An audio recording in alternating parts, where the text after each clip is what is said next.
Oh, hello. Welcome, everybody, to Dissolving the Divide, where we are endeavoring to find the synthesis on polarizing topics. We're really excited today for our fourth episode.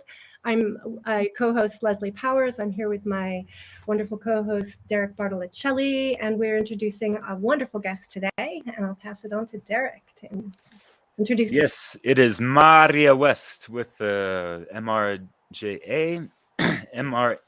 Excuse me. Ooh la la. I misspelled it. Usually people mispronounce it. That's a first, right?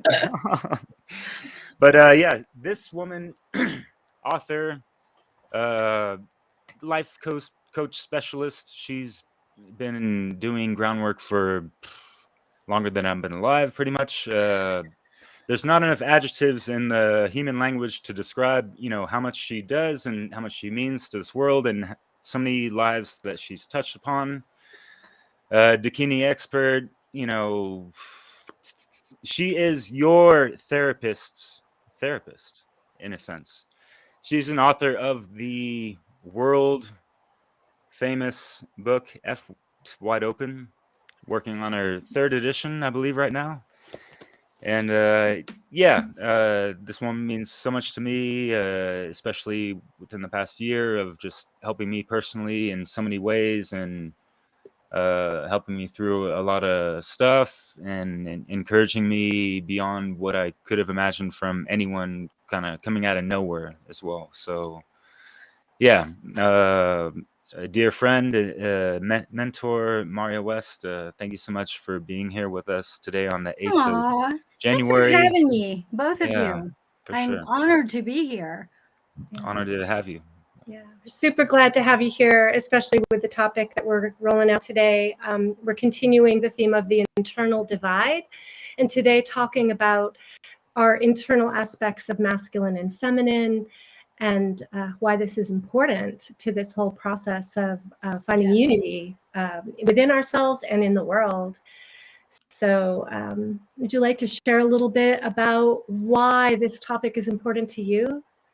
Well, this topic is important to me because as a woman, and as also an elder at this point, um, as a woman, my purpose here is to be the sort of gatekeeper of conscious presence on the planet, which means that I have to like put a lot of my own behavior, a lot of my shadow stuff in check and really come forward from the utmost integrity, which means that, like, for instance, today, I had a psychic attack happen.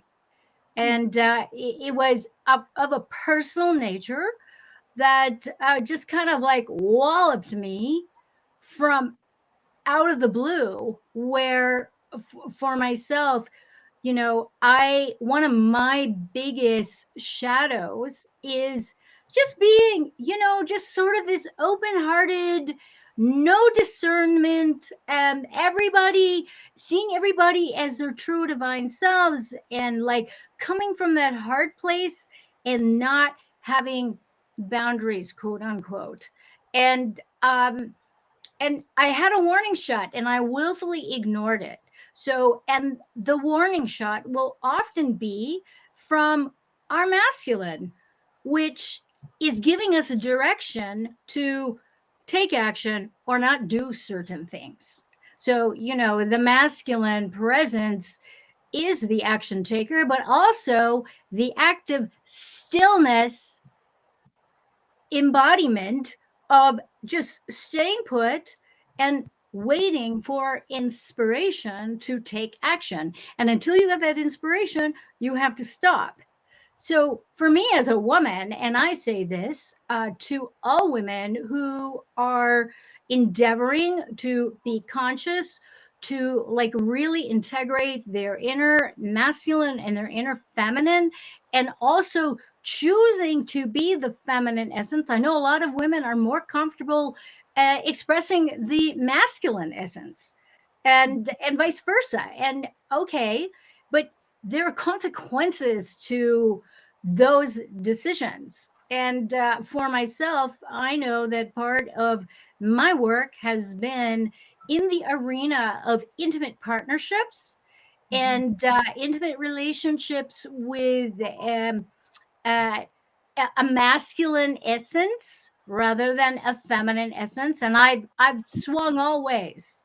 You know, I'm from the 60s and 70s. So free love and free sex and, you know, fucking our brains out, all that kind of stuff. That was just like common. And I lived in Marin County. So, you know, anything goes. But like I said, there's consequences to that kind of enwrappment energetically. So healing the divide out in the matrix and out in you know, the outer screen and the stuff that goes on in our heads, we have to heal it within first. And that's first and foremost. And the way you do it is you have to absolutely apply and practice the very first Hermetic natural law principle of mentalism. You don't get your mind straight, you don't clean up how you think.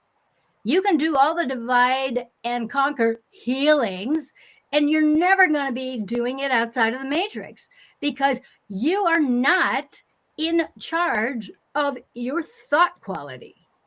Your mind is going to be at the disposal of the powers that want to be and the matrix and all of their divide and conquer shit shows, bar none. So you have to absolutely get good with who's in charge of your mind, who's controlling your mind, the matrix, or are you? And Right.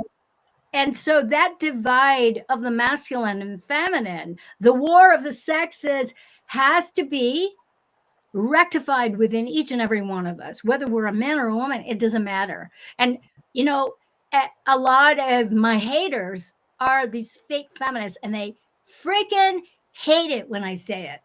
They want to take me down. I've been like physically attacked. I've had death threats for this stuff because they don't understand that the men, that the focus on the masculine and the focus on getting on that hate train of men is actually harming their ability to take action and their ability to be effective in their own discernment.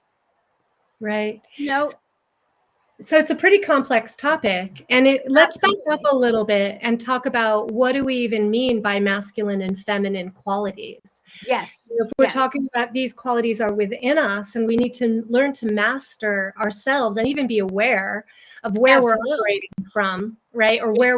where we're leaving ourselves open to attack. For example, you know, maybe by not having the masculine protector quality in place or something, right? Or not listening Exactly. to the call to action. So let's identify, because the masculine feminine dynamic, the law of gender, operates within us, and it operates between people and in all complex dynamics in the world. Yes. So let's just kind of, I know there's no super final answer on like what's feminine, you know, people disagree a little on what's feminine, masculine, but in general, let's Right. identify Right. those qualities. Well, the masculine and feminine together in tandem are the animating energies of our bodies and our cells. That's Yes. just basic. Okay. Now, as a woman, okay, I am biologically female. Mhm. That means I have the feminine essence. I am embodied as a female person. I have female genitalia, etc. Okay. And as men, it is the opposite. Now, Yes. we're not talking about that per se. What I'm talking about is I'm talking about the animating energies. The feminine tends to be being, the masculine tends to be the doing, the taking action. The feminine is the receptive principle. The masculine is the active principle of doing. So Mhm. when we're talking about the energy of the masculine energy moves from our hearts out toward a cause or out toward someone else. So the action of nurturing is actually masculine. And a lot of women get really pissed when they hear me say that, and they're offended. Yet, when you look at a lot of the divide and conquer, the war between the sexes, the rage and the animosity of women hating motherhood, hating all of this, and the exhaustion and just the weariness of it, well, think about it.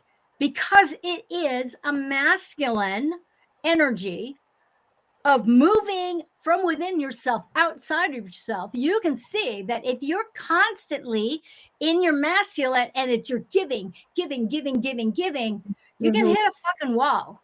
Yeah. You're going to be exhausted. Yeah. And then you're Yeah. going to want to blame men, or blame your mother, or blame your kids, whatever it is. Okay. So this is not about nurturing being a woman thing or a masculine thing. It is masculine energy being expressed. And I really want that to just be, I want that to be settled, because the argument, it's not an argument. And it's actually very, very, the rage that gets generated in that arena is just like, so it's so messed up. And then the men who decide to be stay-at-home fathers, they're seen as they're seen as pussies. They're seen as, not contributing. It's like, oh my God. It's just all mixed up.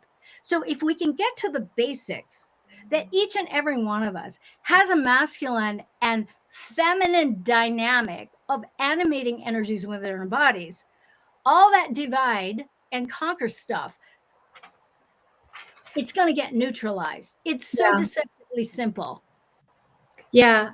Yeah. I appreciate that. I do agree that act of the action of protection and nurturing and doing for feels very like the masculine principle. Yes.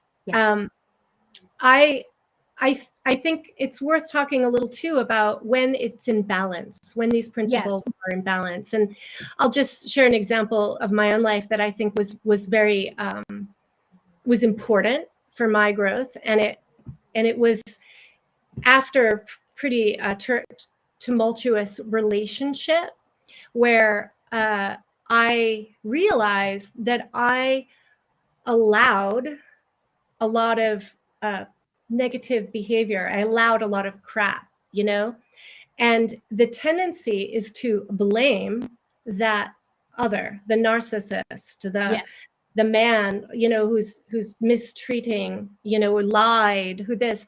And my biggest lesson from all this was to really look at myself and to see where I did not have my inner protection up.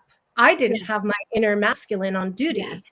And so by leaving me to be sort of defenseless, but it was my own responsibility really to create that boundary to say yes and no very clearly, or enough is enough. And so leaving that relationship feeling really beat up and recognizing, like I let this happen, on some level. And it's my inner masculine that needs to grow to be this protector within me. And that, because when you have that protector, whether it's, it could be in combination of within yourself and maybe with outside partner, but then it allows that feminine to bloom. Yeah, the feminine can relax. But if she's constantly, and I have a very similar experience as yourself, and we learn through contrasting experience, by contrasting experiences. How do we know it's wrong? Because it doesn't work. It doesn't feel good. We're disempowered. And I know my own journey is when I started really examining this and really started noticing patterns.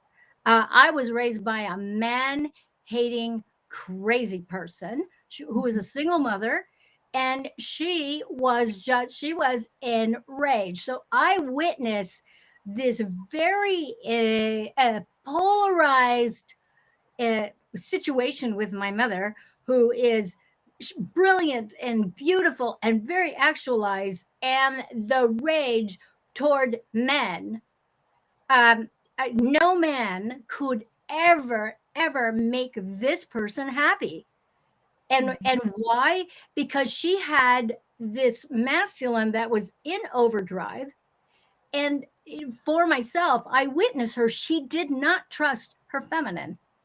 She didn't trust her feminine, because trusting our feminine, our ability to receive, that is a big, tall order, especially if you have surrounded yourself, or you have a history where you're surrounded by men who don't step up, who are either overwhelmed by women or are bullies as men, where they want to overpower women. Okay. So those energy dynamics, and each one of us, we have our own sort of a blueprint, if you will, of how the masculine feminine dynamic gets played out.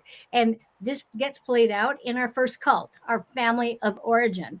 And that work is intense. And and the thing with the masculine and feminine that I want to add, the masculine and feminine within, these are not static energies. They are dynamic. They are integral to one another. They respond to one another. So for myself, my feminine was not very good at giving direction to my inner masculine. My feminine was all over the map, because I had this trauma of watching this woman. Like, she would do things and I'd be like, oh my God, wow. She scared the shit out of me. And so for myself, pretending I was a fairy was my way out, So I did not learn how to like really defend myself. And it was over time where I started like attracting strong women who weren't not just balance in their masculine, but balance in the feminine, where I saw the synergy of this cooperation between the masculine and feminine. So when I started doing that work, that internal shadow work between my masculine and feminine, I realized I had emasculated my masculine. He couldn't do anything right. And I was all over the map.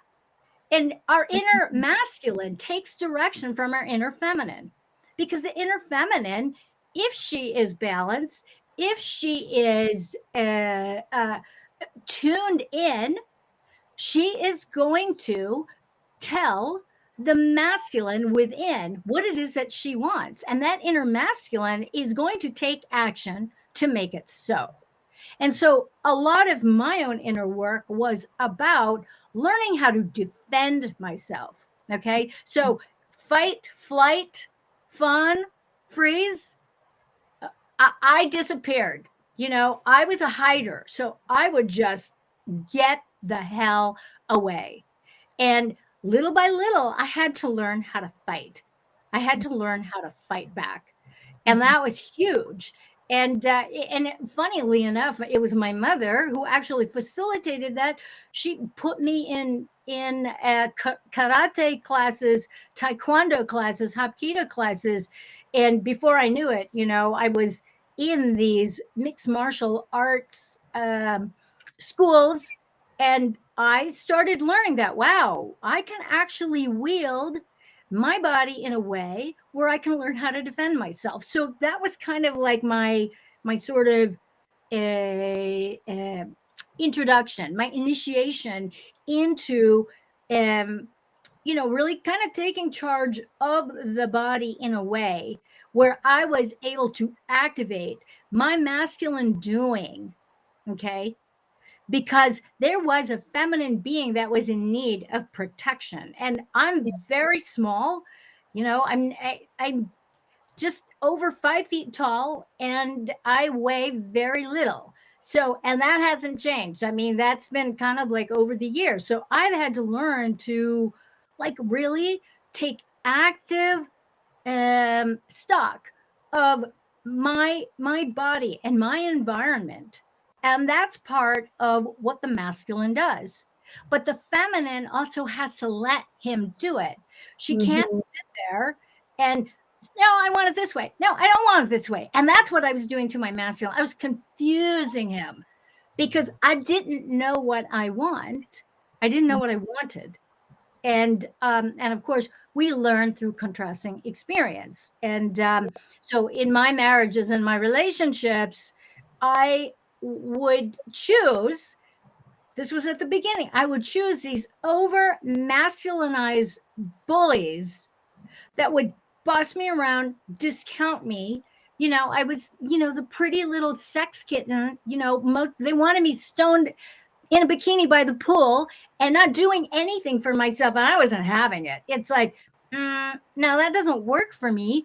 And so over the years, I had to leave all these relationships because it didn't work for me. It went against the grain of my true nature as, feminine essence. And I was moved into these arenas outside of the world.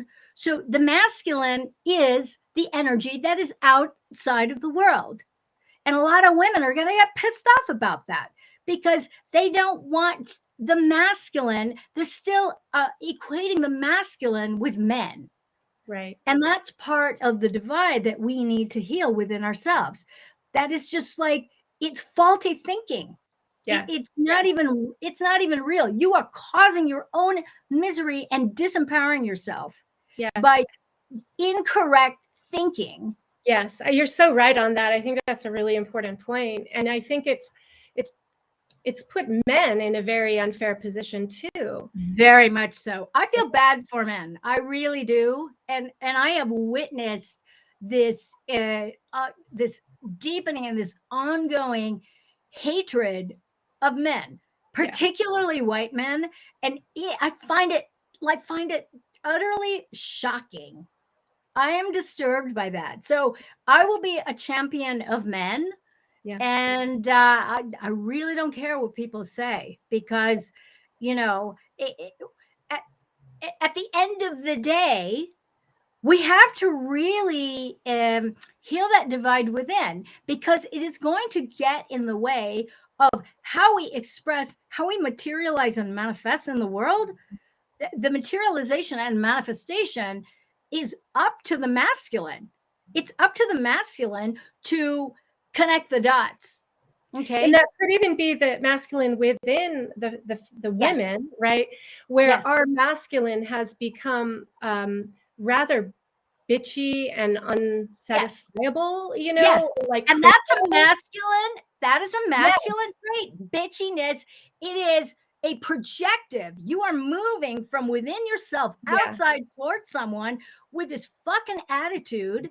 And it's not good. It blocks the men from being able to bring their masculine in place in the relationship. And there's a lot of reasons and dynamics that have led to this. And I want to give you the microphone here, Derek, in a minute, but I want to point out one other thing from what Marja was saying that I think is important, is that our internal balance or imbalance of the masculine and feminine certainly has a lot to do with our experience, like you said, in our first cult, our family, and the experiences that we've had with our parents or missing parent or the dynamics of men and women in our lives. And it's funny when I think about my own father, who was working all the time.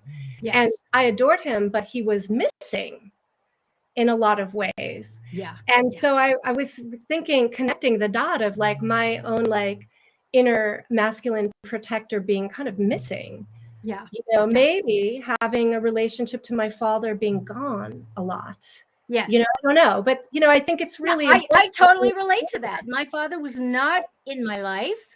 And so as a result, a lot of the men that were in my family structure, in terms of the extended family, they were all in the military, all branches. So they were coming in and out, hang out for a few months, then they were gone for a year, that kind of thing. So for me, I had ingrained in me that the masculine essence, men are unreliable.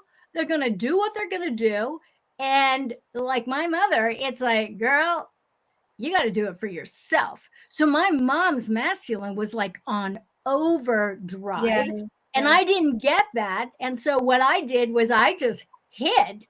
I just kind of like checked out. I escaped, pretending I was a magical fairy, and that worked for a certain bit of time. But And then you then, like skipped 2 grades in school. You were like a wizard. yes. So then, what a genius. happened is that I left home when I was 14. I had to get my shit together. It's like all of a sudden I was catapulted out in the world. I had to work. I had to, figure out how I was going to support myself. And I was already in that place where I was not going to go anywhere near some shitstorm. There was not going to be any of that. And so, and I've always been just sort of that want to be sovereign, that desire to be able to move freely and be able to dictate or design my life. That's part of the masculine feminine dynamic within. It's like the feminine gets a plan and the masculine is in tandem with her making it so. And so when I discovered how emasculating I was and how insane I was, just not having a clear plan of purpose and just being willy-nilly, I really had to like own that. And fortunately, I had some really fantastic therapists who were very, very skilled at the masculine feminine dynamic and the archetypes. Jungian psychology. I had a Jungian therapist who was amazing. And I really am blessed to have that. And I know, Derek, I feel you. Yeah, Derek, let's hear from you. Your thoughts that are coming up. I got nothing to say. No, I'm just kidding. I know you got something to say. But yeah, like Yeah, he does. a lot of this touches on what Marja and I have spoken with. I was just so fortunate and honored, lucky to be within her series of conversations with men that she kicked off with me. Apparently, it was in August last summer. I was actually fasting, by the way. I think I was 4 days without even eating, but just like, yeah, we're talking about like balancing energies within ourselves and utilizing those gifts that we have and like just like mastering that and being able to wield that. And it's been called the alchemical wedding. Mari and I like to call it Hyros Gamos, and it's like all these things like hermetical principles and natural law and all this stuff. Like, we're saying these things because we really try to live by them and embody them. We're not throwing them around like a bunch of buzzwords like we kind of hear off in internet land, even like in the whatever truth seeking communities sometimes. So it really boils down to how like your actions are going to prove who you actually are, and are you really staying true to your word and all these things. And I feel like, yeah, there's that generative principle with the, that stems from the heart of care, that it is that that feminine like archetype of that masculine doing, and that creative force in that external domain known as reality and all that good stuff, right? And just also how we treat ourselves at the physical level and all this stuff. We can get more metaphysical and all this stuff, but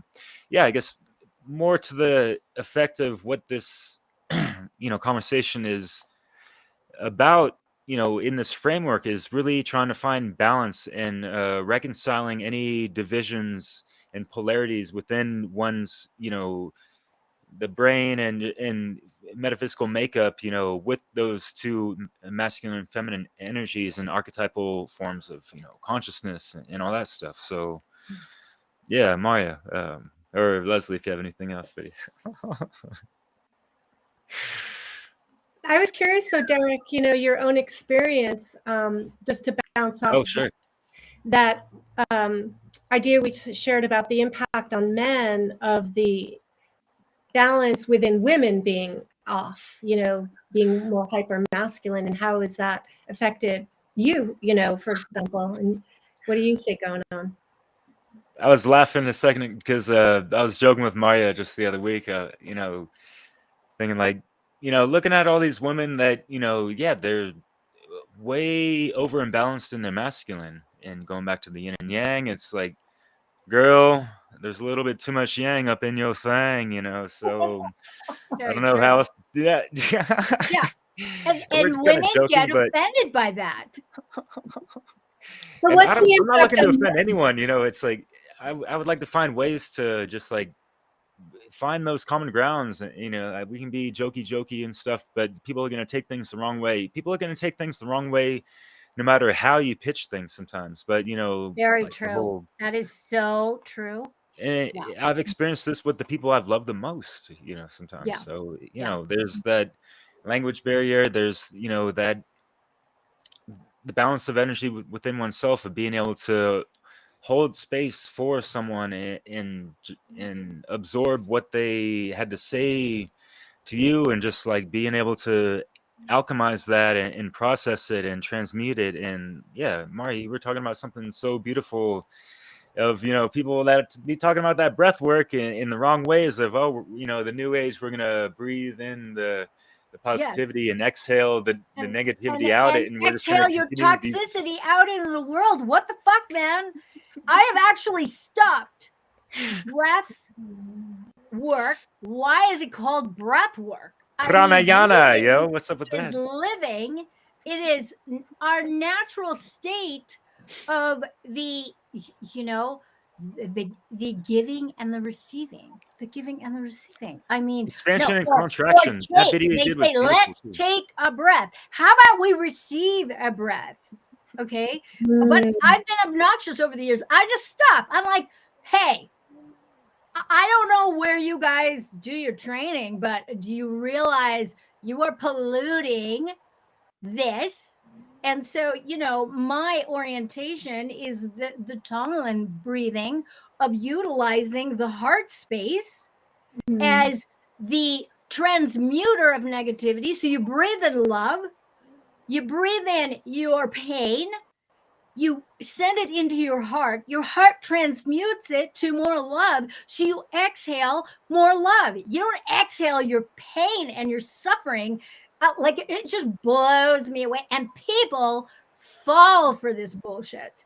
I know these breath workers who are just, they are making a boatload of money bullshitting people, and it just like, wow, okay, yeah, no, I'm not going to come onto that train with you. So in a way, they're describing that the heart is, I'm thinking of almost like the chakra system, with the tuba, 4, 5. Well, there's more, but let's see, 1, 2, 3, 1, 2, 3. It's in the center. It is sort of the blending point, the anahata. Yes. Right? Yes. And the place that transmutes energies into love. Yes. Right? There's no bad, really. It's about, transformation. It's our higher level of being. The heart-based new humanity is our higher level of being. And this is the whole thing with applying the first hermetic natural law principle of mentalism. Your mind, you can't have these fucked up thoughts. You really can't. You have to check yourself. And, you can believe whatever you want, but if you're actually on the pathway of healing the divide within, you better check yourself. And that self-talk, like you always talk about. Yes, exactly.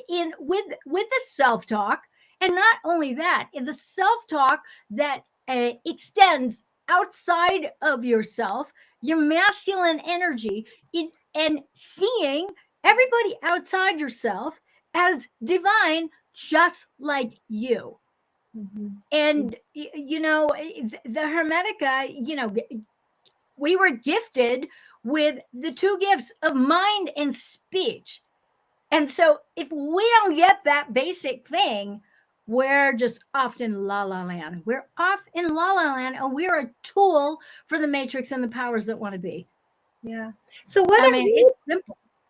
what would you say are the signs or symptoms that people could look at in themselves to sort of assess whether they're, how they're doing in terms of their healthy relationship of their internal masculine and feminine? Yeah. Well, I would have to say the first sign is avoidance. Avoiding pain. Avoiding like when we don't feel like doing anything, or when we feel overwhelmed. That's basic right there, to just bypass feeling, because our feminine is all about feeling. And so, like I said, we have to get good with our ability to think properly. And that goes to feeling. And the masculine within is the action, the doer. So we need to have the components of thinking properly and also feeling properly to be able to think feelingly. Like what is unity conscious? I call it heart, mind, body, soul coordination, where those components, the heart, mind, body, and soul, are on the same page on every level. Yeah. That is the healed divide within. And does it mean that your masculine takes a back seat or your feminine takes a back seat? Absolutely not. Like I said, the masculine feminine within is dynamic, and it depends upon the moment and the circumstances, where you allow the moment, the way life is unfolding, to direct you how you are going to unfold that moment. Do you take action? Maybe you don't take action. Maybe you sit and wait. Or maybe you are in receptive mode. And valuing both. Okay, because they are flip sides of the same coin of being. And, people just don't get that. They want to divide it up. And, and I know, I hear people all the time just getting down on the masculine, abusing the masculine, abusing their feminine, so that self-talk, right? We have to see how, we have to really notice how we talk to ourselves internally. Right. So there's like this buzzword going around, toxic masculinity, right? It's out there all the time. What are your thoughts on that? What does that mean? Well, so the toxic masculinity, unfortunately, is being projected upon men. But I got to tell you, all the man hating, that's toxic masculinity. Within the feminine essence of woman. And you know what, my sisters, you got to check yourselves, okay? Because you are not going to live a happy, fulfilled life without your inner masculine helping you out. And if you think that's true, or you think that's not true, you're kidding yourself. And you're going to exhaust yourself. There's not going to be a spark. There's not going to be a glow about you. You're going to be dull, and you're going to age prematurely. You're going to be sick, and you're not going to be a happy camper. The law of attraction. What are they going to attract in their lives? You will actually materialize men who are going to mirror that back to you. They're going to mirror the rage. You're going to, I can do it myself. I'm good. This is the part of the toxic femininity and masculinity within women. And I've been guilty of it. In fact, I still, to this day, to a degree, I still struggle with it. And my partner is, bless his heart, he can call me on my shit. He's just like going, why don't you let me do that for you? And my default was, I'm good. I can do it myself. And it's just like, oh, stop. Stop it. And that is that it's lack consciousness. It's also emasculating my masculine, emasculating men, And it's an addiction. It is an addiction to creating drama and division. Yeah. And yeah. And I think too, there is a time and a place for one extreme or another. Absolutely. Right? That's part of the polarity.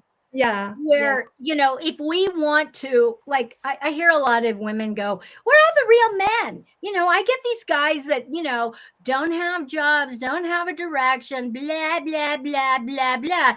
And I'm like going, look, if you're going to be superwoman, that is the kind of guy you're going to attract. Somebody, a man who isn't going to fulfill that within you because you're busy doing it all for yourself and being pissy about it.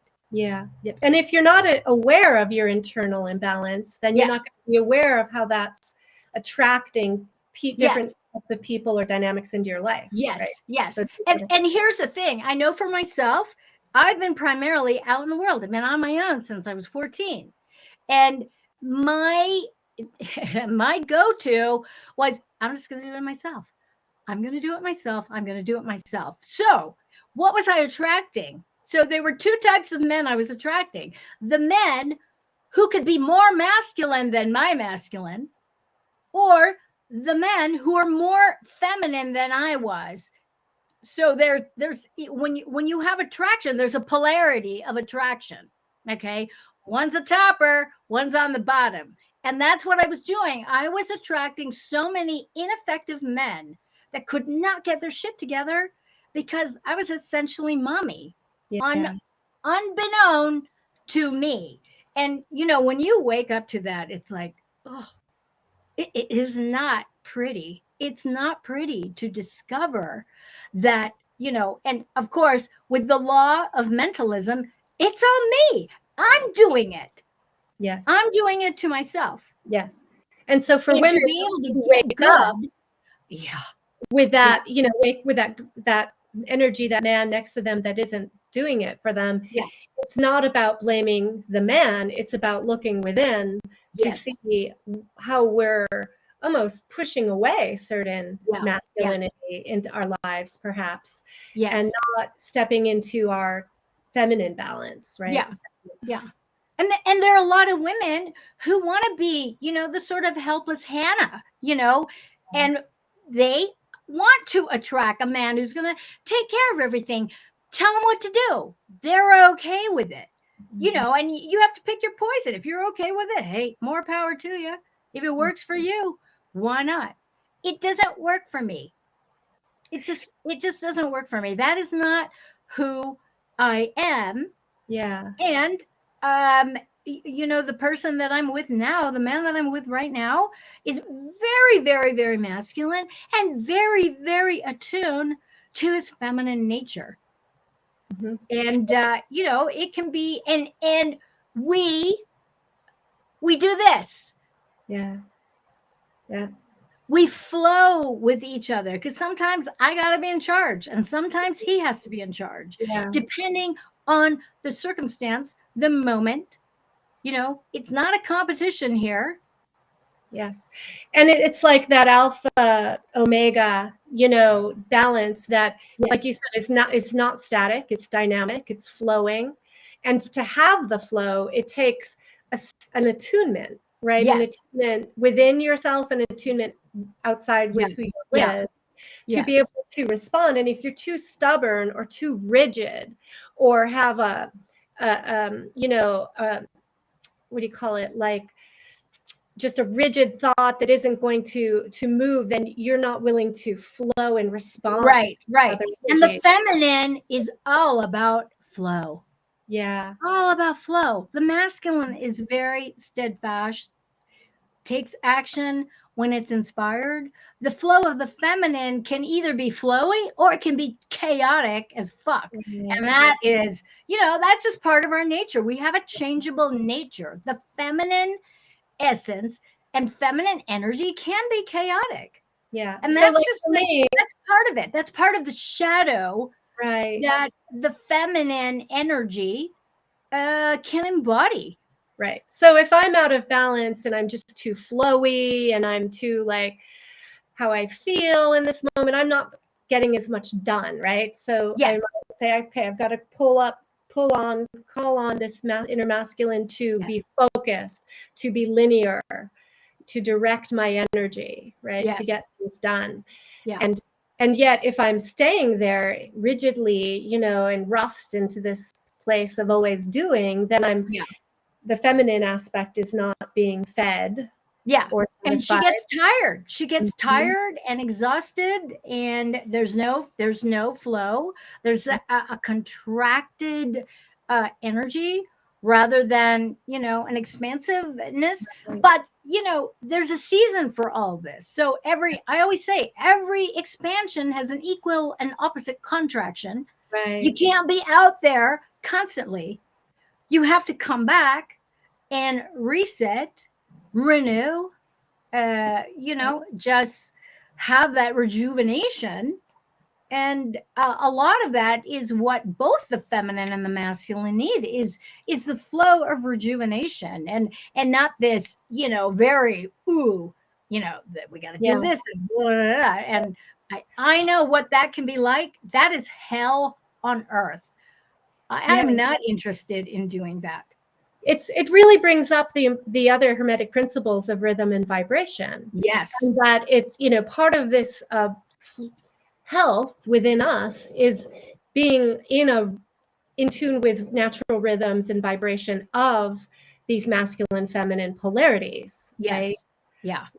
Beautiful. And this is when life gets really fun, because when you have done the work to really change your mind and you up level your self-talk and you start working the other principles in terms of reality creation and in terms of setting an intention about what you are intending to create for yourself, that's when the creativity of moving formless into form, you know, the masculine creativity is formless, and with the direction of the feminine moves into form. So everything in form is actually feminine manifestation.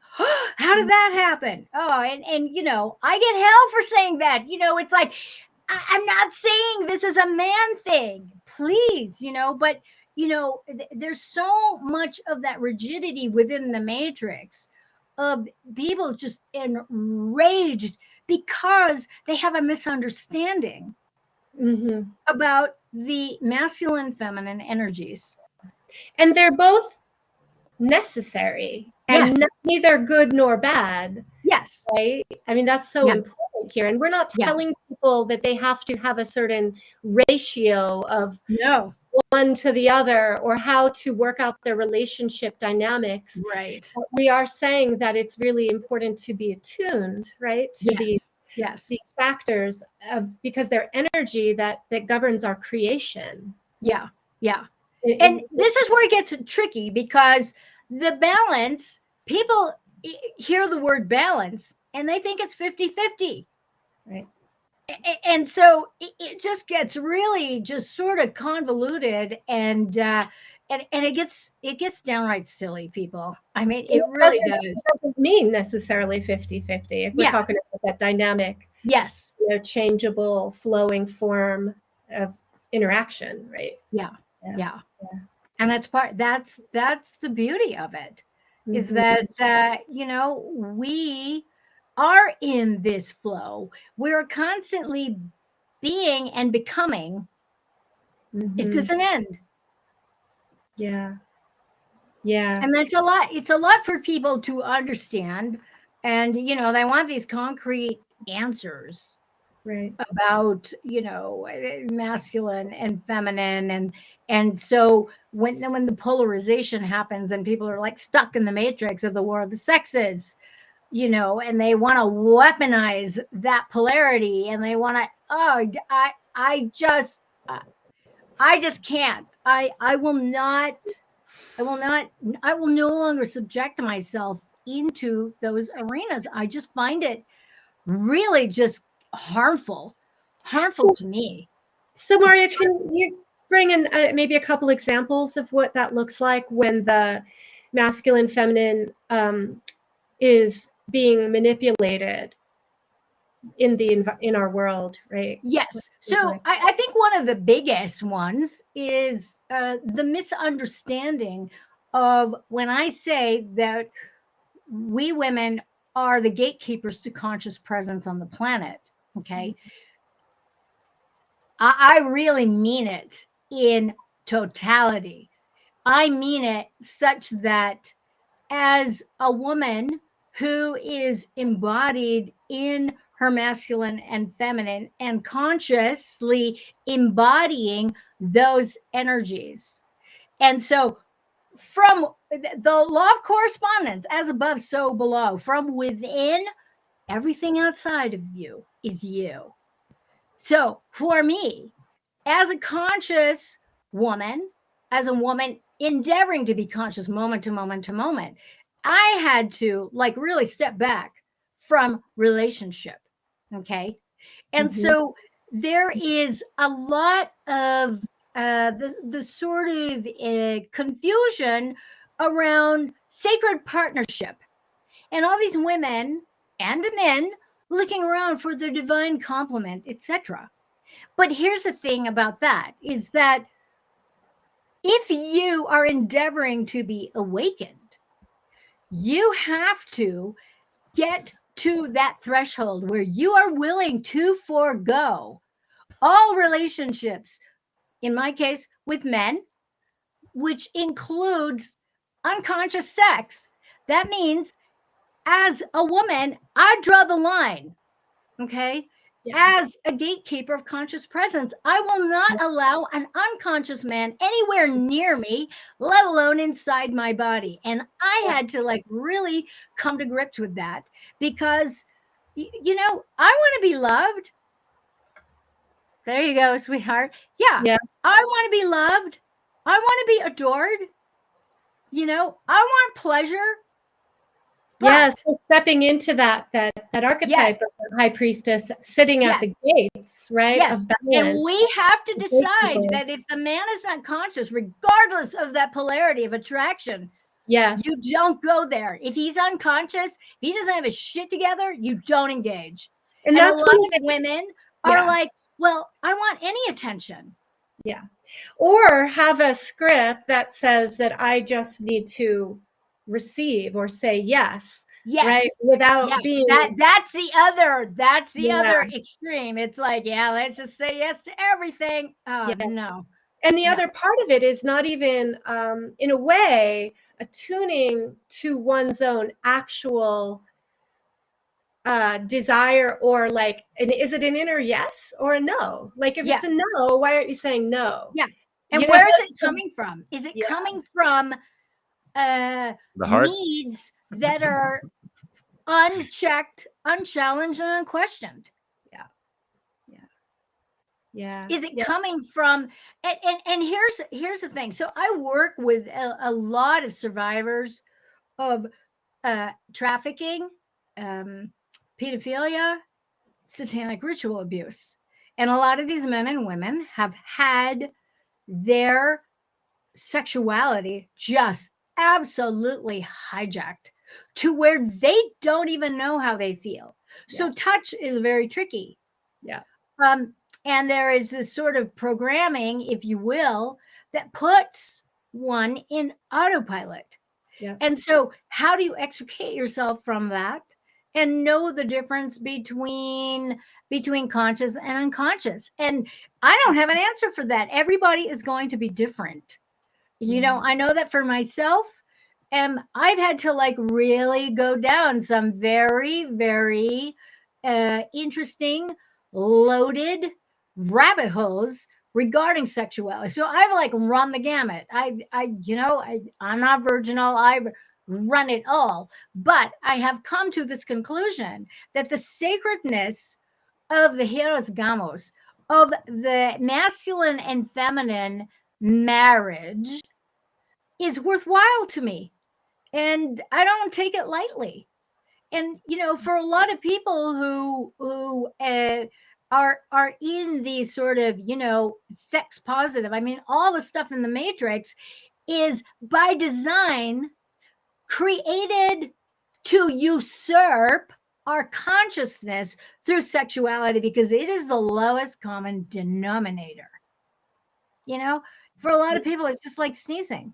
It's like no big thing. And, you know, I'm just like, whoa, that I don't even relate to that. But I hear a lot of that when I'm in these situations where I'm like giving a talk, and these people are hearing what I have to say. It's the first time it's ever come across or entered their reality. And so there is a sort of I don't even know how to say it. It can be very intensely divisive to hear what I have to say, especially when you are stuck and in this sort of concretized hijacking of sexuality and of the masculine feminine. Yeah, a lot of programming there. And then you think about like the feminism movement that then kind of had women aiming to be more like men, and how that affected the interactions and the inner balance. And I mean, it's all out of whack. And then the programming, which most of which is unconscious. Yeah. And then to make it conscious, you know, we're going to step on toes. We're going to upset people. We're going to overturn the apple cart. You know, you know, and so for myself, I mean, I've had to learn how to like really take a hit. Yeah. Really take a hit, take the hate mail, all of that. And to be Even able a real to punch to the face. take a hit to the face. Exactly. And really be able to stay centered and not lose consciousness. Right. So that centeredness, I know one model for that is that wise mind. It's right, you know, the two circles with the overlap in the middle. Right. Is that sort of balance, center point, wise mind. The Vesica Pisces. Yes. Yeah. So there's ancient symbolism that reflects a lot of what we're talking about too. Yeah. But then what if we put a third circle that's, you know, beyond duality, that still fits within that, you know, it's the Tribeca frequency, that what we're really trying to be resonating on.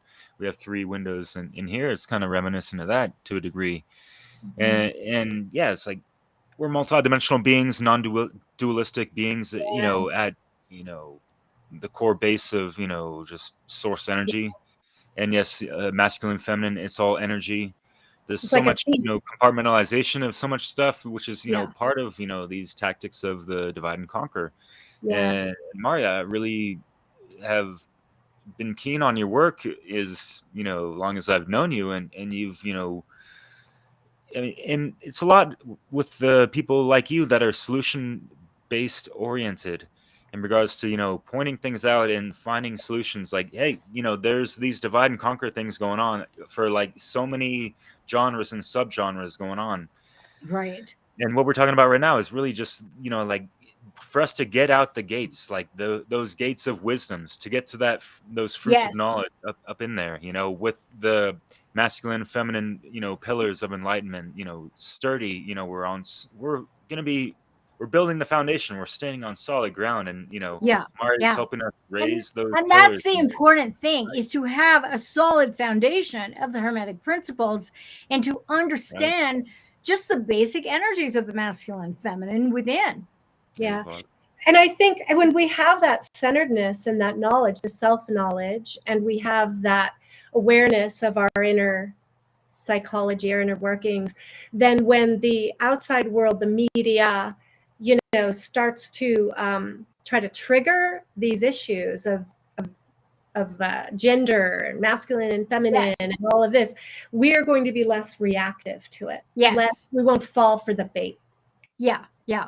I think that's important. So do you guys a little on that? I absolutely agree with that. In fact, I encourage everyone to utilize their triggers as invitations to wake up, and to see what's happening, and to notice your attention being hijacked by the matrix or by whatever divide and conquer shit show is triggering you, rather than being offended by the triggers and weaponizing the triggers instead of allowing them to become solution based. And to reclaim your attention that is being hijacked.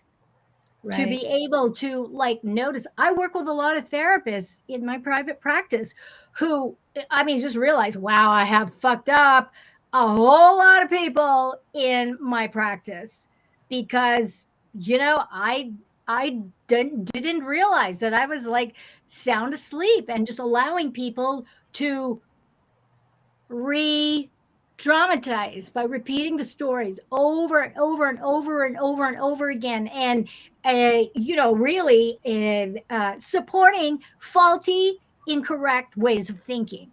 Yeah. And you know, my clients don't get to do that. They don't get to do that. So they get a really intense learning curve where you can tell me your story once or twice, and then after that, no. Yeah, it needs to get a different story, you know. Yeah. Mentality type of stuff, right? Yeah. Just that negative feedback loop, and they're just repeating reinforcing. Yeah. And it sends everybody back into the matrix. You know, you get, you know, and it's easy to have your attention hijacked by your traumas. And, you know, and I am not minimizing people's traumas. I get accused of that, you know, and to a degree where even healing your traumas, getting on the other side of it is seen as an affront to those who are still suffering. It's like, oh my God, wow, stop. You know, so you know, we have to learn how to also pick our battles in terms of, you know, masculine, feminine, polarity shit shows. You know, I just don't participate in them anymore.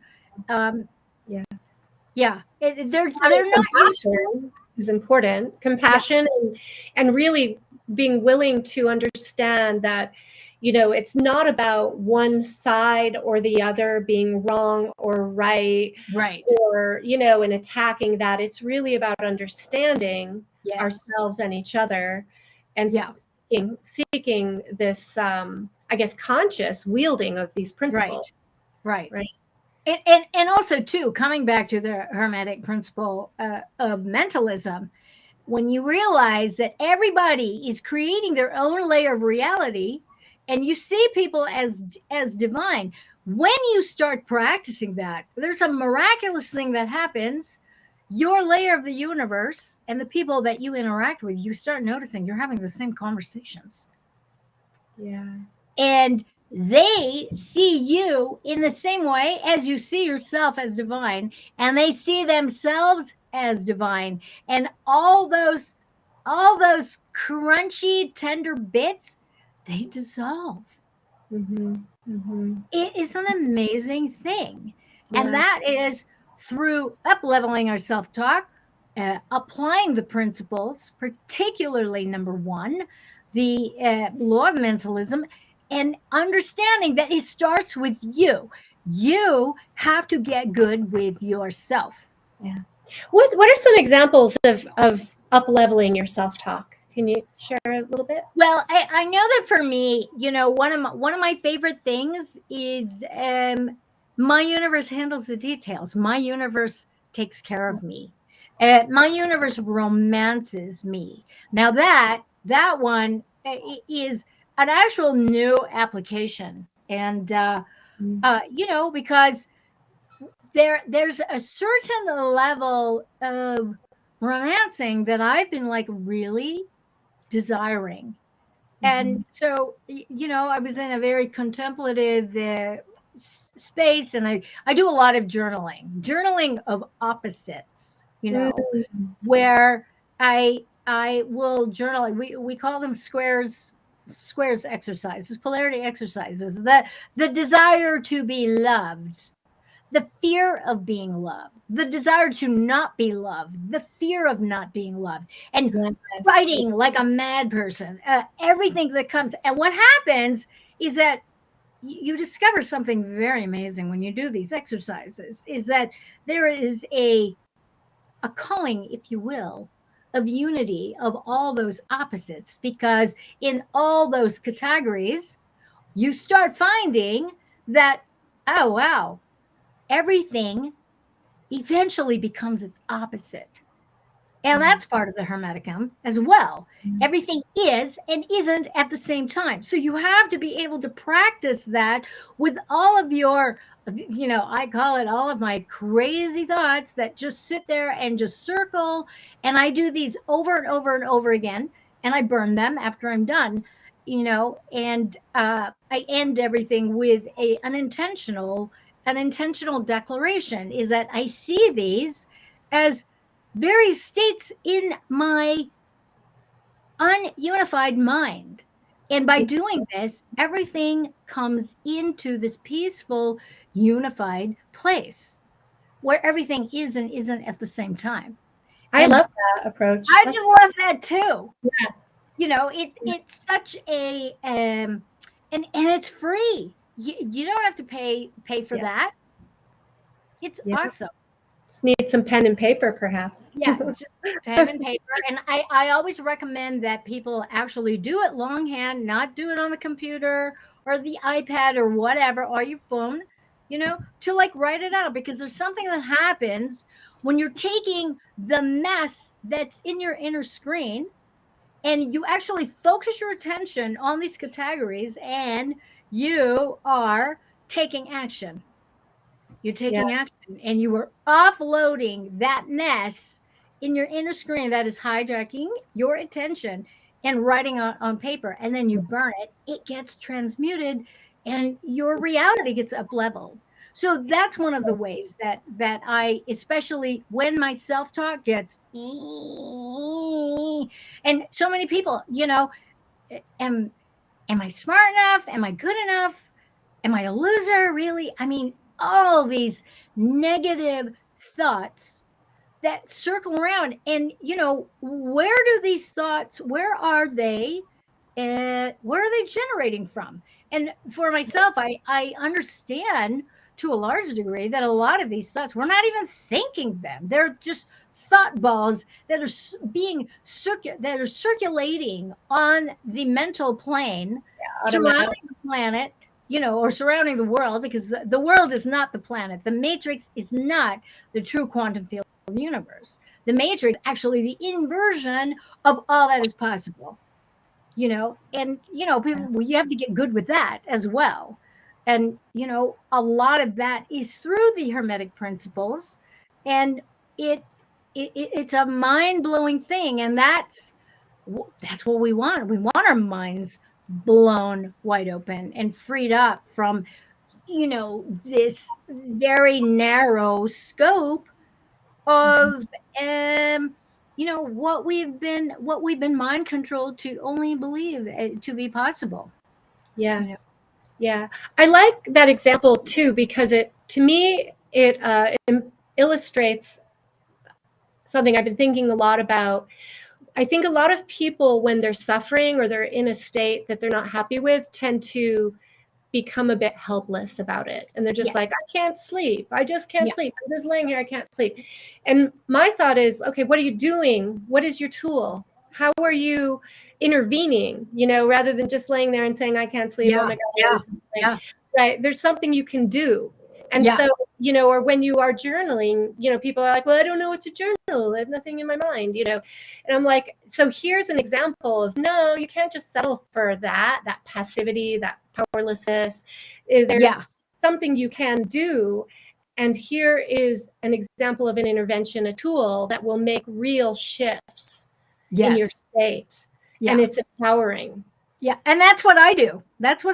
I journal when I can't sleep. And it's usually some ridiculous, like, mental shit show in my inner screen, usually based on some reactivity that I witness in the outer screen of the matrix, where I am like, my mind has been hijacked already.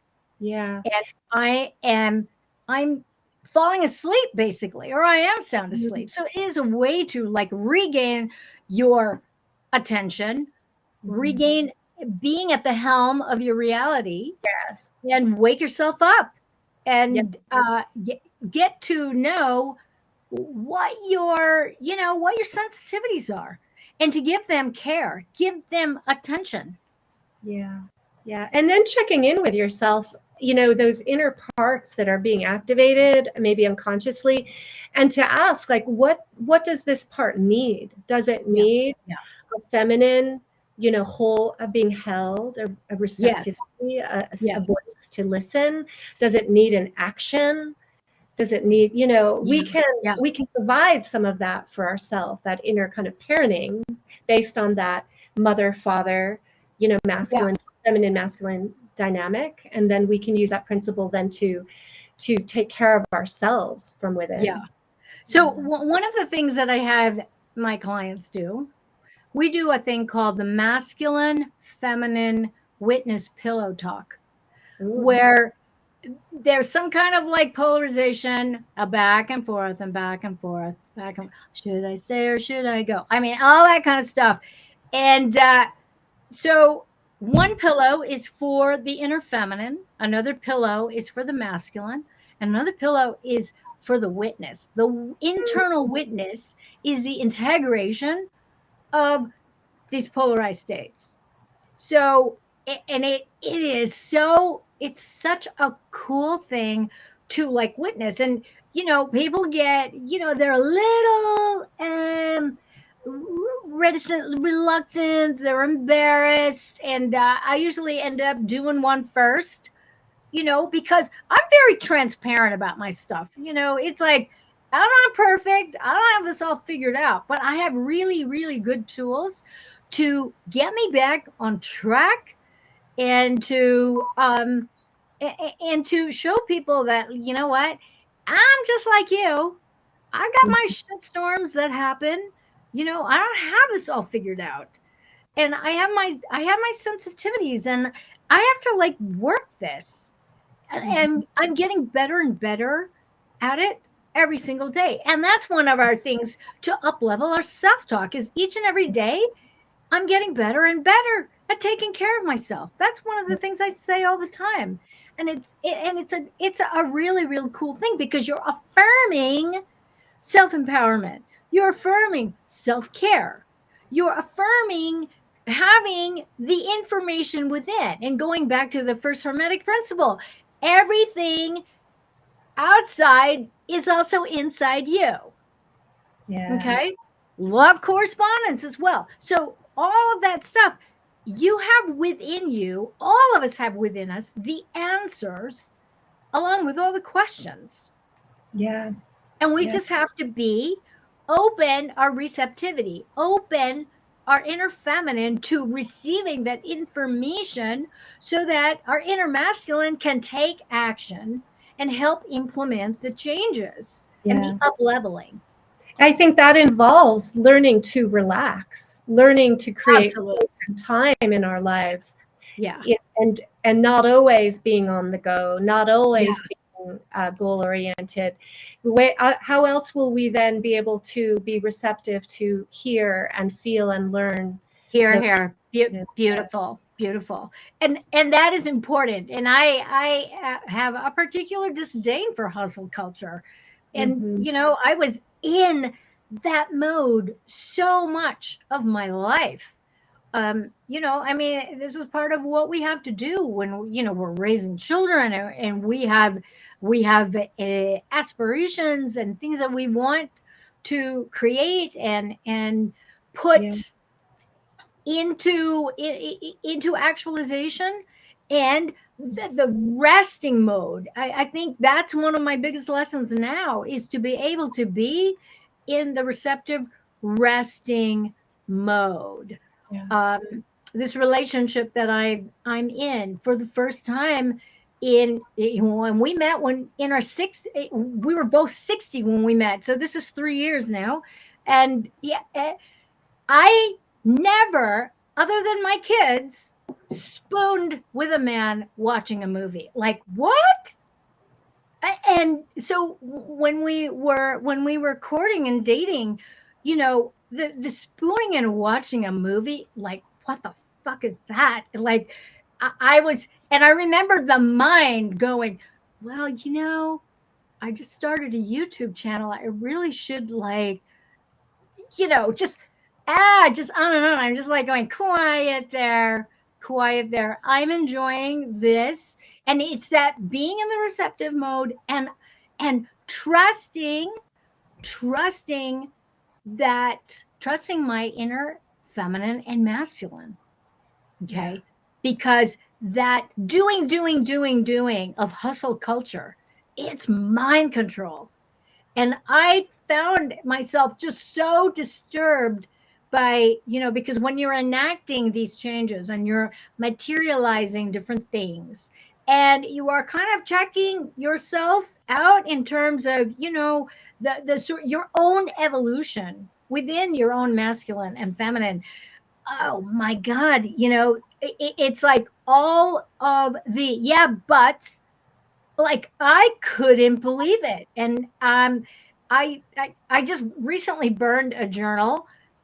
I found it in my office. I'm like going, oh shit, I thought I burned this, but apparently I didn't, you know, and it had to go because I realized, wow, that was just, it was 300 pages of all these polarity things about hustle culture and what I needed to do and what I wasn't doing and how I was, quote unquote, wasting time because I was laying on the couch with my new man watching movies.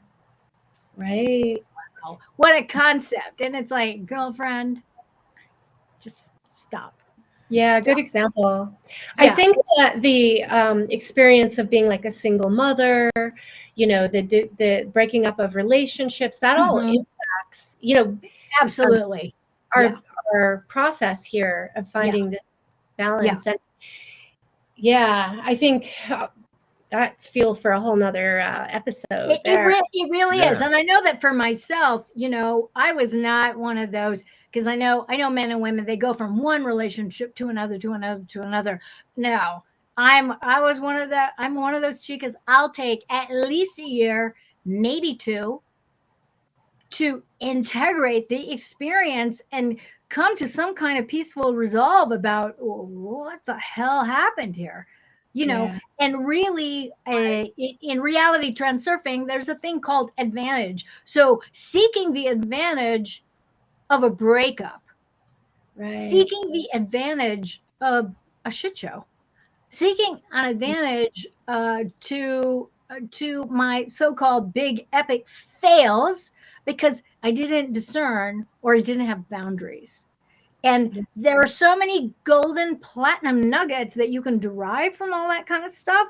And that's my inner feminine seeking that, and my inner masculine just showing, look at this golden platinum mine that, you know, we're able to mine from this so-called tragedy, right?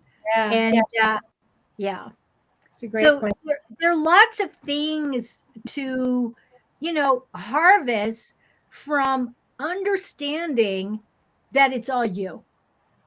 And it's not your mother, it's not it's not your family, it's not your boyfriend, it's not your girlfriend, it's not your wife, it's not the matrix, it's not the powers that want to be, it's not the shit stems, it's not government. It's like, oh my God, you know, sometimes I hear too much of this stuff and I just want to. It's not about blaming. It's not about externalizing the blame.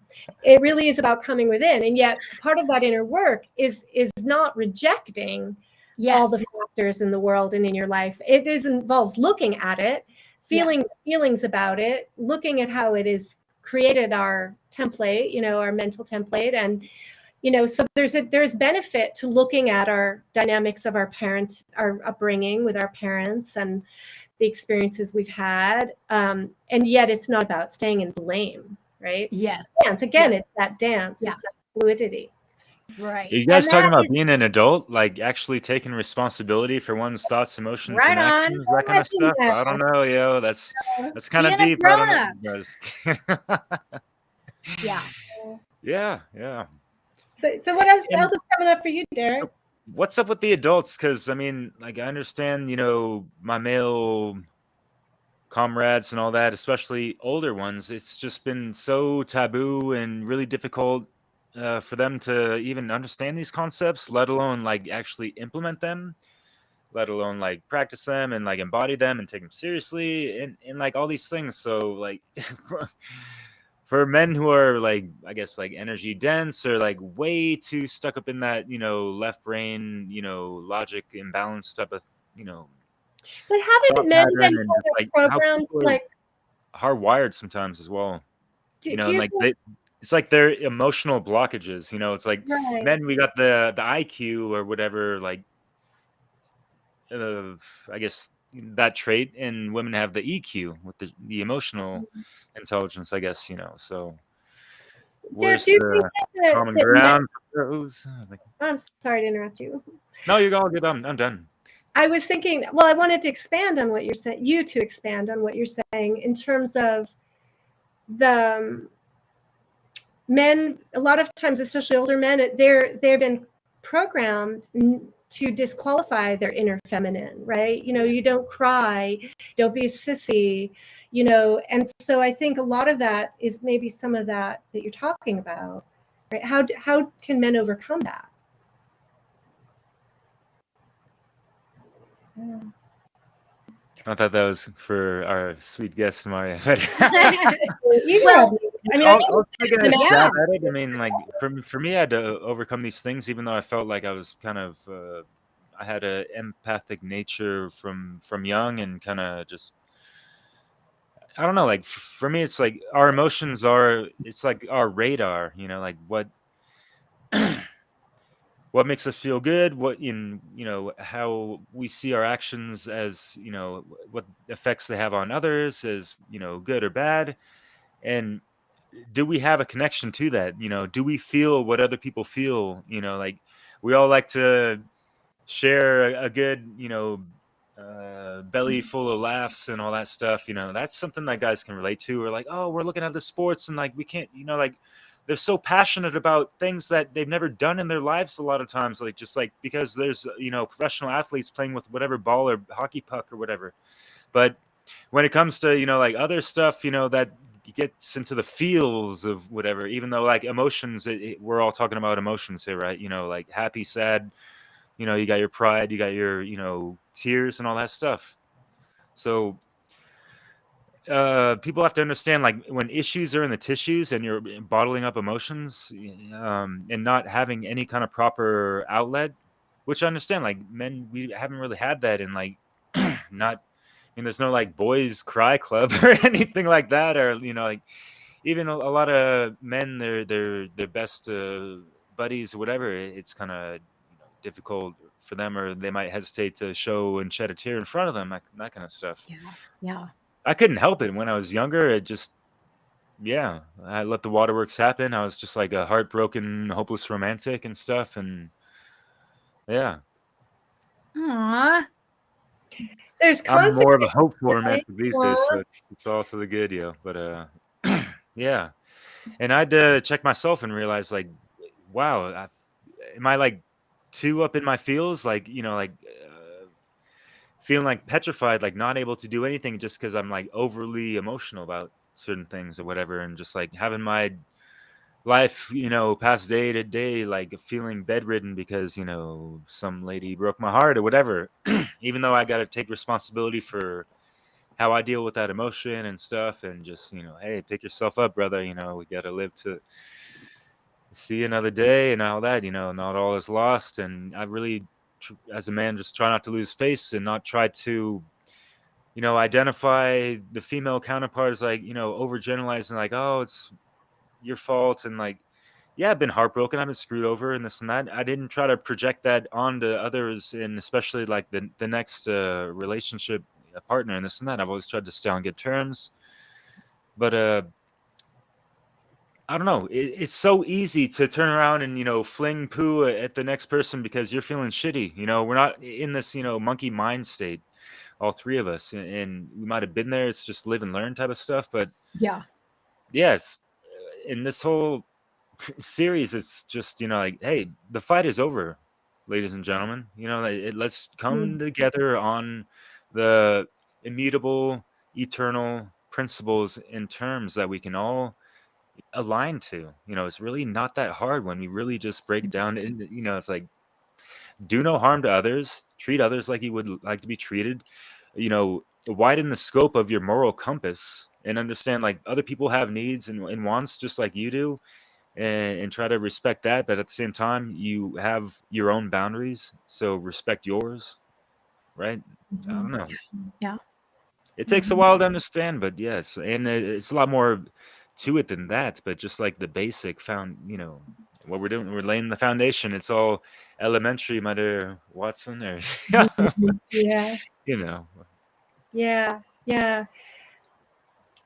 I was thinking there's a lack of mentorship and good role modeling, for men and women. And I think in many ways, especially for men, there's not been those rites of passage, right, around embodying or understanding yourself in relation to emotions and your identity as a man or a woman, and understanding how to negotiate those inner feminine masculine traits, right? So much has been suppressed or like told it's bad, Right.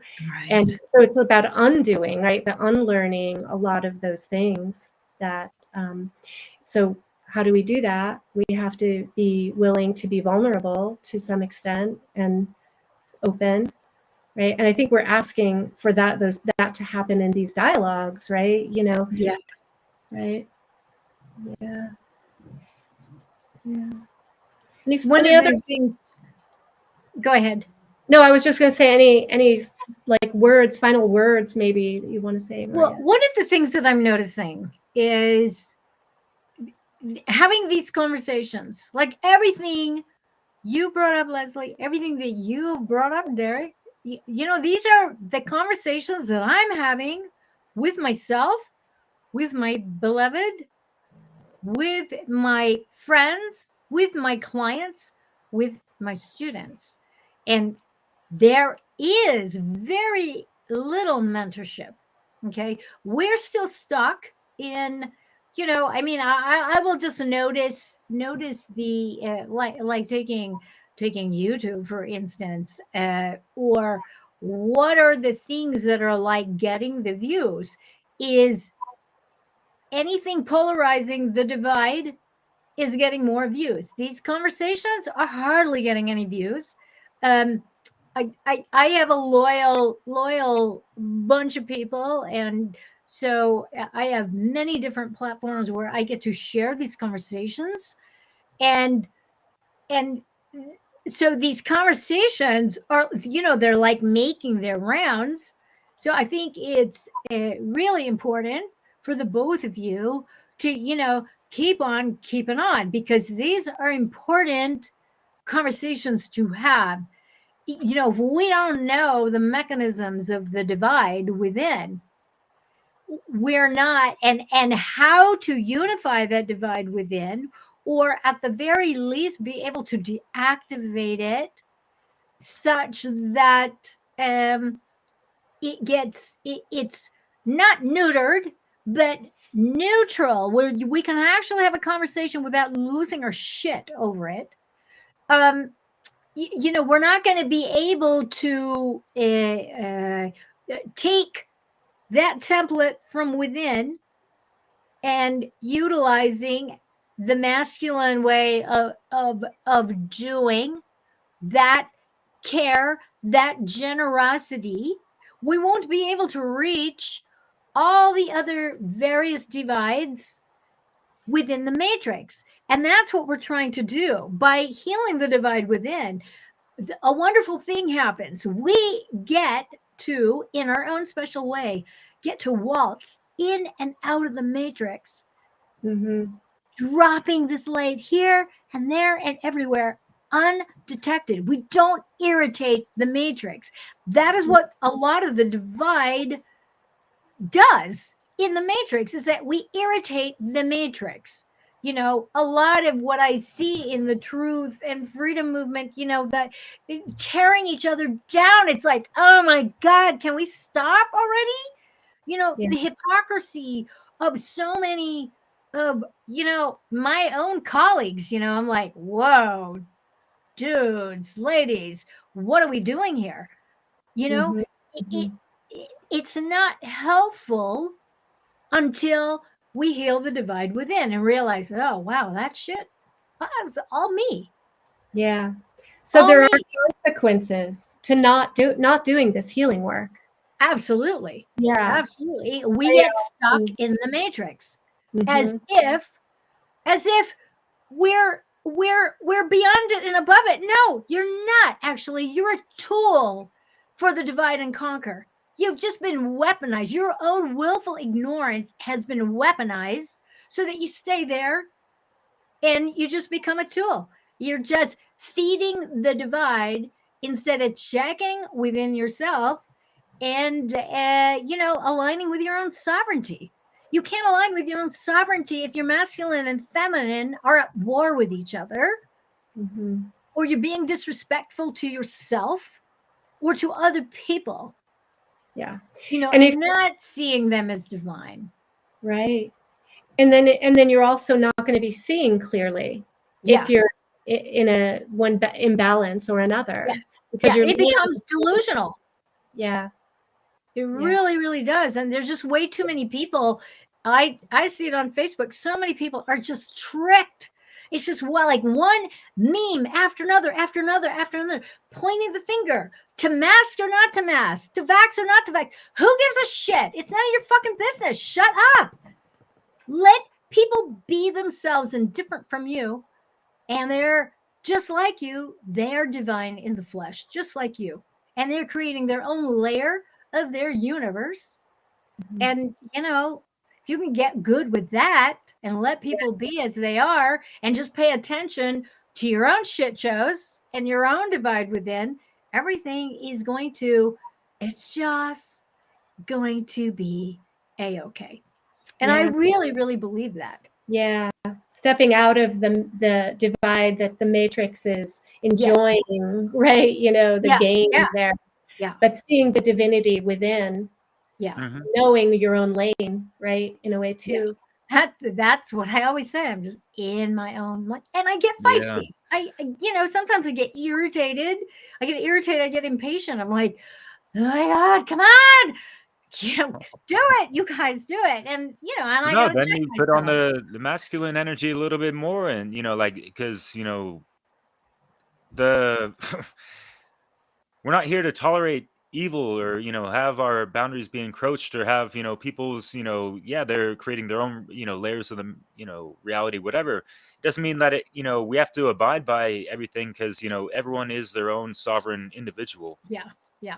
No one can claim ownership over another person's body Yeah. or Yes. consciousness. That's why it is Oh, they will vital try, and though. paramount to control your own mind. Otherwise, it Yeah. might be swayed this and that. Like you said, there's the collective Exactly. consciousness is whirling around us 24/7, guys. And like, if you guys got the media, any kind of box, screen, television, all that stuff, there's a lot more programming on top of programming on top of programming that you really gotta sift through to really just narrow it down, and just like having that clear, pure Yeah. vessel that Yeah. you got that clear connection to your higher self, if you want to call it that, or Yeah.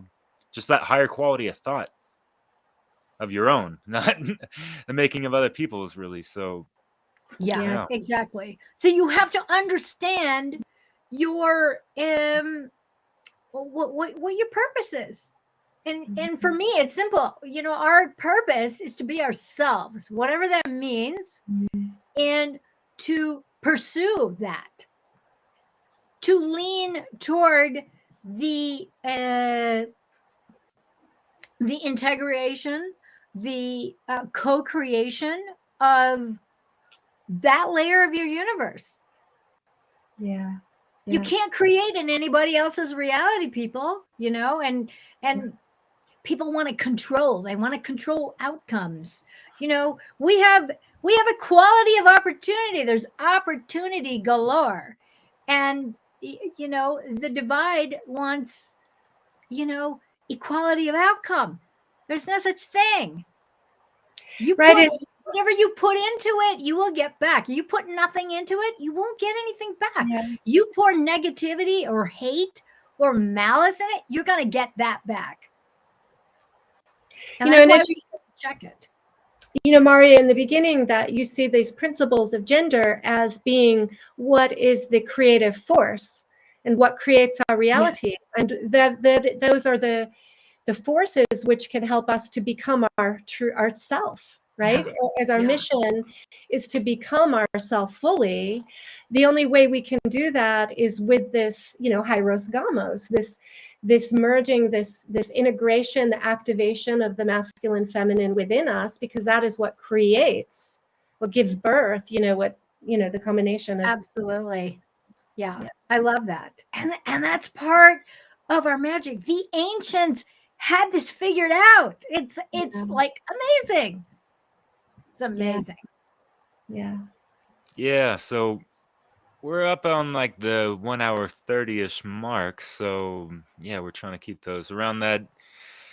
But yeah, we're not cutting it off this second per se. But yeah, as far as, you know, Leslie, if you had any other questions, and Mario, if there was anything else that you know, had to, you know, thought and considered for us that you wanted to share or declare. But yeah, as far as I love this conversation. It is likewise, it's so it's not just necessary, it's life affirming. Because as you were talking about, Leslie, just a few minutes ago, you know, we are co-creating with each other.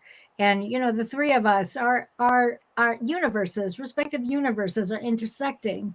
And when this gets uploaded and it gets shared, it's going to be intersecting with more people who are, I guarantee you, we're all having the same conversations. And then it gets activated and it up levels. You know, there's a quantum jumping that happens, and more people are going to get sparked, because they know this, the masculine feminine within that animates each and every one of us, spiritual beings having this human experience, is leaning toward our, you know, really emancipation from the matrix, from that limited view and that limited quality that people settle for. My God, because we were sold on it though, because, you know, totally it appeals to our lower senses all the time. We're not even up to the heart chakra, which is going to illuminate the whole shebang, right? Well, we're stuck in the Wawa Gaza. What do you call it again? Like we're stuck in the Yaya Gaga Zaza of the matrix. That's what I say. Yes, and I had to say that. So yeah. And the thing with that is that each one of us, we have to up level our thinking to really encompass the whole fact that each and every one of us are divine creative beings. And if we can start coming from that place of not just embodying that for ourselves, but seeing everybody in the universe as that, we become cooperating components in each other's lives and realities. And I'm there. That's what I want. I want it for the win-win. This is not me being righteous and saying, it's kind of like this, you know, and it's like, no, that's not what I'm saying. That's not what I'm saying. So, you know, when I have women come at me and try to like knock me down, I'm just like, they're so not getting it. You know, because my intention is not coming from a place of division. It is coming from a place of, you know, our true nature for real. And, you know, I get shocked when it just gets twisted. But as we talked about earlier, that is part of the distortion that toxifies masculinity and toxifies the feminine. and just sends us back into these unconscious states of warring with one another, Yeah. especially warring within. And I really desire a greater understanding and compassion and embodiment of our true natures and our animating factors, and to be able to, if everybody has a vision for themselves, they Mhm. just don't know it. Yeah. Yeah. And I think it involves some deprogramming in order to find, to then be in touch with our true nature, and then Yeah. learn the powers to wield, know thyself, and then learn how to wield those principles for, our growth and empowerment, and for unity, for people to be able to see that divine within everyone and the unlimited potential, right? Yeah. And that it's life doesn't need to be divided in camps, of this or that, Yeah. Yeah, it can be a daily operation of just understanding and being aware of oneself. Catching yourself on, what do you really understand, like what makes you tick in every single way, in every single facet, what triggers emotions, and are you in touch with those really, Yeah.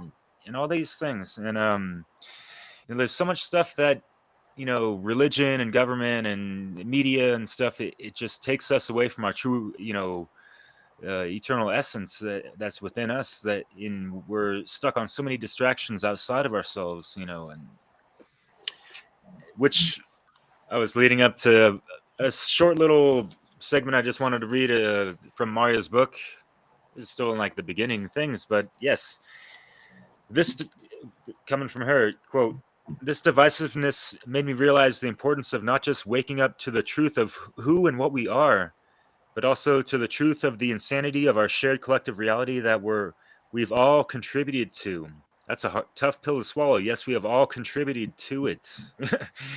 Get over it, but it's all good. Hey, we can make up for it. Repent, there is a way to redeem. You know what I Yes. mean? But yes. So yes, we've all contributed to, and how perception is purposefully managed and manipulated to control our behavior and creative energies and direct the human condition in the opposite direction of its divinity by entrenching us in trauma and drama that programs or mind controls us to search for distractions that numbs us from feeling, prevents us from engaging in critical thinking, and immobilizes us from taking action. That's really good. And like this whole book is just bam bam, thank you ma'am, like all good. But yeah, Marja, thank you so much for Yeah. Thank you so much for being Thank here. you. Thank you both. I appreciate your vision, and whatever I can do to help and assist and promote, just let me know. That's awesome. Thank you. yeah Yeah. well, it's an honor to just know you. And yeah, Mario, thank you so much for having us on. Everyone for listening, thank you so Yeah, much thank as you. well. I hope you were able to take away some some pretty important just like life lessons. We're not here like no one's perfect here. We're still, like Mario said, like we're still working on stuff on a daily basis. Like we're never going to be 100% masters of anything, but just like taking that approach of the humbleness, and even being able to bask in your own humility and stuff, like, and even admit that we don't know everything, and we don't even know the whole functions of ourselves sometimes, but being able to just be patient with yourself and others, it just opens the door for so much more growth and improvement, I feel. So yeah. Yeah, very much. Yeah. We're all works in progress, doing our best here, and just having the dialogue. Yeah. Yeah. So thank you so much for sharing the space with us, and hope to see you sooner than later with Yeah. the Thank you both. yes Thank you, Maria. Thank you very much. You're welcome. Thank We'll see you. you later. with Bye. much love, truth, and beauty. Yes. Please check her out on her YouTube channel, her website. All the links and everything is going to be in the description. You'll see a little bit of the intro, outro. So yes. And join us for more episodes of Dissolving the Divide. We're moving forward. Yeah. Thank you. Bye, everybody.